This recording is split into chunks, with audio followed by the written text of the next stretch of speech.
성공하는 PMO의 이석주 교수입니다. 이번부터는 그 테마 5의 PMO 성공 방정식이 되겠습니다.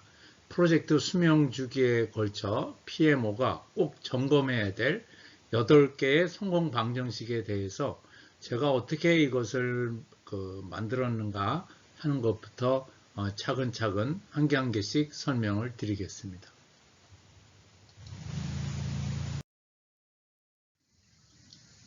왜 성공 방정식이 필요하느냐 하면 이미 제가 제 유튜브에 테마 3에 잘못 사용되고 있는 프로젝트 관리 사례에서 설명하였듯이 이러한 잘못 알고 있는 프로젝트 관리 지식이라든가 PMO의 지식에 대해서 정확하게 여러분들이 이해하지 않고 수정하지 않는 한 프로젝트 성공이 어렵기 때문입니다. 먼저 제가 늘 얘기하듯이 요구사항하고 WBS가 정확하게 매핑돼야 된다는 거고, 그 다음에 범위 계획과 일정 계획을 동시에 작성하는 것은 잘못된 거고, 범위 계획을 다시 말해서 요구사항을 정리한 다음에 우리가 프로젝트 계획을 세워서 우리가 이를 수행해야 됩니다.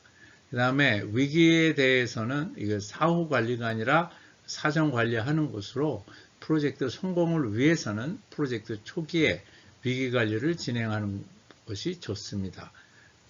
그 다음에 우리는 이제 통상적으로 대부분의 프로젝트에서 간트 차트를 많이 사용하는데, 이 간트 차트로서는 계획부터 아니면 실행, 그 다음에 이 통제까지 납기에 대한 확인이 불가능하기 때문에 이 간트 차트를 사용해서는 안 된다는 말씀을 드렸고요. 그 다음에 정확한 원칙은 계획하고 실행이 일치해야 된다는 그런 내용이고요. 그 다음에 우리가 진척 관리를 하는데 우리는 통상적으로 주 월간 보고만 하지만 이러한 진척 관리를 통해서 사전 예측이 불가능하다 그러면 그건 아무 의미가 없는 것으로 제가 이미 설명을 드렸습니다. 그 다음에 변경은 이상하게도 우리나라 같은 경우에 프로젝트 후반에 집중되는 이러한 경우에 대해서 설명을 드렸는데, 프로젝트 후반에 집중되는 그 변경은 프로젝트를 아주 곤혹스럽게 하게 되죠. 납기 지연이라든가 비용 증가라는 또는 품질 저하라는 엄청난 결과를 낳게 되는 그런 경우가 되겠습니다.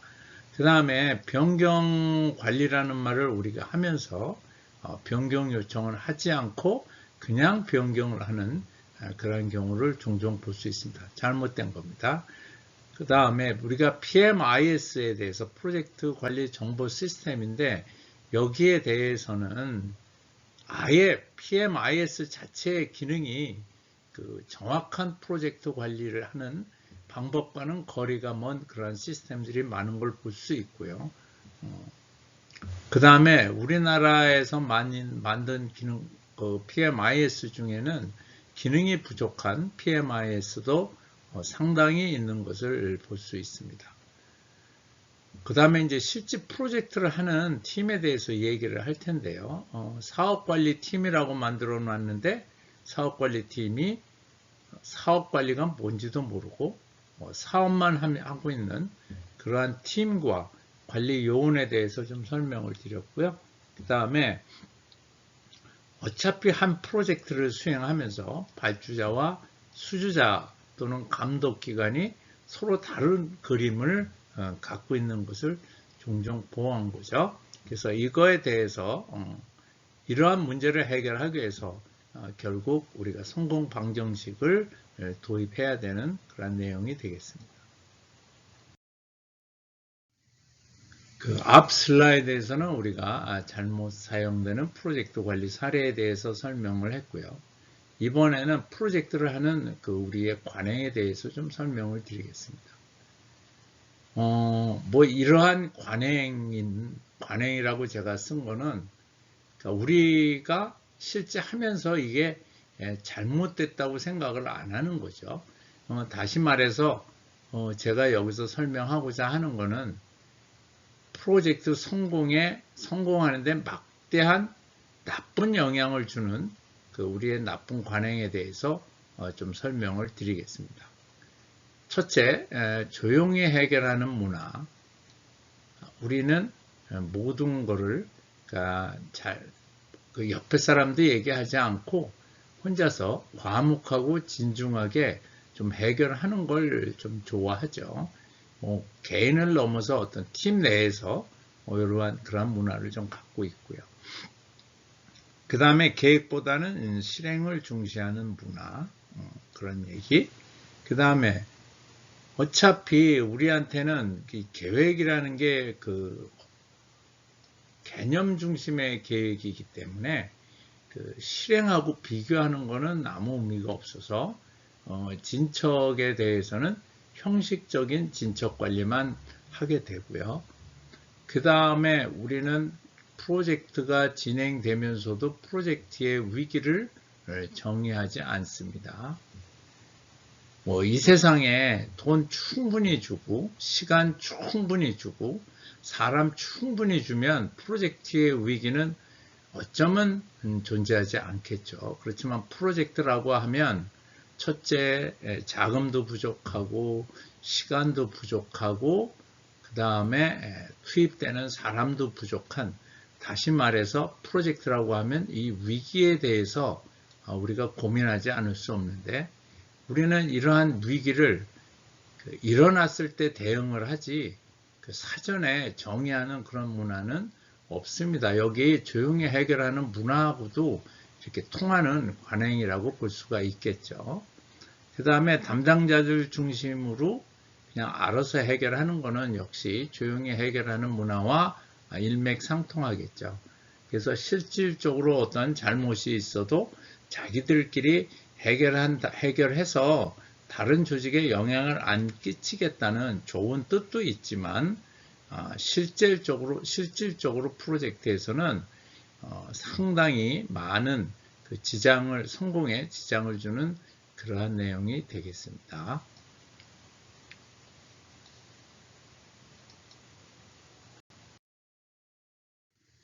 그래서 제가 2016년부터 이제 우리가 프로젝트의 성공에 대해서 좀, 원래는 2012년부터 제가 했고 2016년에 완성을 했죠. 그래서 이 성공하는 문화에 대해서 이제 정의를 하나하나 한번 해보겠습니다. 앞서서 얘기했듯이 조용히 해결하는 문화는 우리가 빨리 모든 것을 드러내고 가시화하는 문화로 가는 것이 좋습니다. 이렇게 할 경우 여기 성공률이 20% 올라가게 되겠습니다. 실행을 중시하는 문화, 이거는 단순하거나 그 다음에 보여지는 프로젝트 같은 경우에는 그렇게 큰 문제를 갖고 오지 않지만, 지금처럼 불확실성이나 그 다음에 위기 지향 프로젝트를 수행할 경우 철저한 계획을 수립하게 되면 성공률이 또 우리가 여기 보시다시피 20% 올라가게 됩니다. 앞서서 제가 빅데이터 쪽에서도 얘기했죠. 철저한 계획 수립이 성공의 주요 요인이다 얘기를 했고, 그 다음에 형식적인 진척과 추적이 불가능한 거. 진척 관리 자체를 우리는 형식적으로 하기 때문에 그 이유는 말씀드렸듯이, 그런데 이거를 계획한 대로 우리가 실행하고 그게 문제가 있을 때 그 원인을 철저히 분석하게 될 경우 우리가 성공률이 또 60% 이렇게 올라가게 되는 거고요.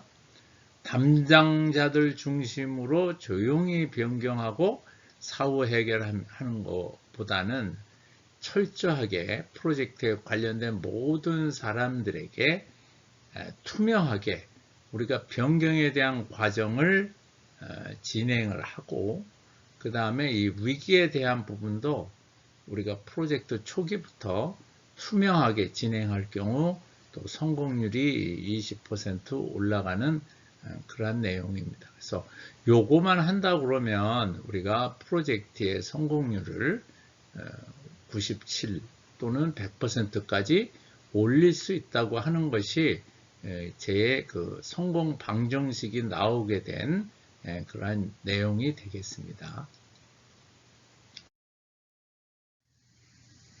이번 슬라이드에서 보여지고 있는 것은 우리가 현장의 문제에 대한 부분을 얘기를 하고 있는 건데요. 실제 우리나라 같은 경우에는 현장에서 일이 터지면, 일이 이제 사고가 발생이 되거나 문제가 발생이 되면 이제 그때부터 문제를 해결하려고 하는 거죠. 그래서 그때부터 사람을 찾고 방법론을 찾고 솔루션을 찾는데, 이러한 방법으로는 우리가 프로젝트에서 발생되는 요구사항 문제, 납기의 문제, 품질의 문제 등을 해결하기 어렵죠. 그래서 제가 이제 여러 가지 실제 우리가 해결하는 레이어를 프로젝트 관리 레이어라고 하면 실제 중요한 여러 가지 요인으로 이것이 분류되는 것을 볼 수 있었습니다. 그래서 중간에 성공 방정식 이제 레이어라는 것을 이렇게 만들어 놓은 거죠. 그래서 옆에 슬라이드에서 보면 이제 문제가 발생이 되면 이제 그 문제에 따라서 과연 이제 여기에 성공 방정식에 가가지고 해당하는 문제가 있는 성공 방정식을 찾고 그 성공 방정식을 찾으면 그거와 관련된 프로젝트 관리에 대한 프로세스와 산출물이라든가 이러한 정보가 제공이 되게 되겠습니다. 그렇게 되면 이제 그러한 과정을 거쳐서 우리가 이제 문제를 해결을 손쉽게 하는 그러한 내용으로 성공 방정식이 탄생하게 된 그러한 원인이기도 합니다.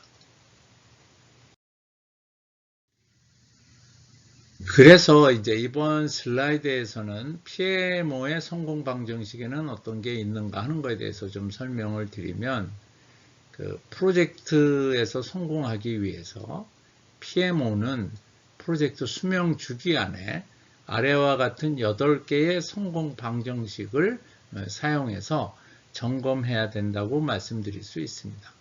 먼저 이제 요구사항을 가시화하기 위해서 VMRW라는 성공 방정식, 그 다음에 그 위기를 정의하기 위해서는 DIAR이라는 성공 방정식, 그 다음에 우리가 계획을 수립할 때 어떻게 하면 성공할 수 있는 계획을 수립할 수 있느냐 하는 MESP라는 그러한 성공 방정식, 그 다음에 실행 중에 과연 왔을 때 우리가 이러한 현재 진행되고 있는 문제들 아니면 문제가 일어날 징조, 징후 등을 어떻게 확인하고 우리가 모니터링 해야 되는지에 대한 부분을 해주는 EIMP라는 방정식, 그 다음에 이제 이렇게 이제 계속적으로 모니터링 해오다가 이러한 부분이 이제 문제가 되면 검토하면서 분석하는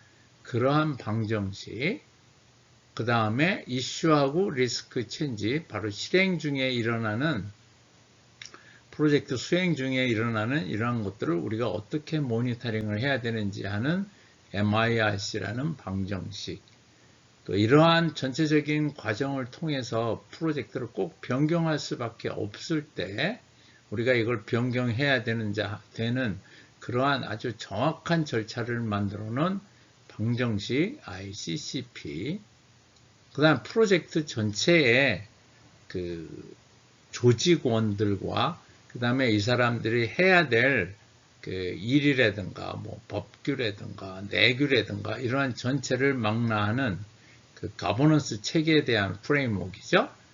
그래서 OKGF라는 8개의 이제 성공 방정식을 여러분들에게 순차적으로 설명을 드리겠습니다.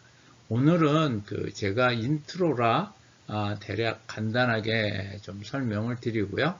다음번부터는 성공 방정식 한 개씩 하나씩 이렇게 어떤 절차로 수행이 되고 어떤 산출물이 필요하고 또 우리가 어떤 지표를 써서 이런 것들을 관리해야 되는지에 대한 내용을 여러분들한테 설명드리겠습니다. 오늘은 제가 테마 5의 프로젝트 성공 방정식에 대해서 설명을 드렸고요. 인트로라 그냥 개념 중심으로 설명을 드렸습니다. 다음번부터는 성공 방정식 8개를 하나하나씩 설명드리겠습니다.